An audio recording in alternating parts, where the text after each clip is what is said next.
Hi friends, welcome to our channel. ఈరోజు మీకోసం good quality German shepherd puppies అనేవి అమ్మకానికి అయితే తీసుకురావడం జరిగింది. ఓన్లీ 2 ఫీమేల్ పప్పీస్ ఆల్బన్. అవి పప్పీస్ యొక్క ఏజ్ వచ్చేసి 40 days. డీవార్మింగ్ కంప్లీట్ అయింది. అంతేకాకుండా చాలా యాక్టివ్గా ఉంటాయి. ఎటువంటి హెల్త్ ప్రాబ్లమ్స్ అనేవి ఏమీ లేవు.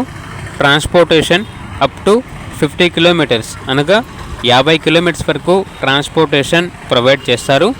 పప్పీస్ ఉన్న లొకేషన్ వచ్చేసి విజయవాడ. ఈచ్ పప్పీ యొక్క ప్రైజ్ అనేది 7K అనగా 7,000. ప్రైజ్లో డిస్కౌంట్ అనేది కూడా ఇస్తారు. ఓది నేమ్ వచ్చేసి సాయి. ఓన్లీ ఇంట్రెస్ట్గా ఉన్న వాళ్ళు మాత్రమే కాల్ చేయండి, టైం పాస్కి మాత్రం కాల్ చేయొద్దు అని అయితే చెప్పడం అయితే జరిగింది. ఇక పప్పీస్ కావాలన్న వారు టైటిల్ నెంబర్ ఉంటుంది, కాల్ చేయండి. అలాగే ఛానల్ని సబ్స్క్రైబ్ చేసుకోండి. Thank you. By by.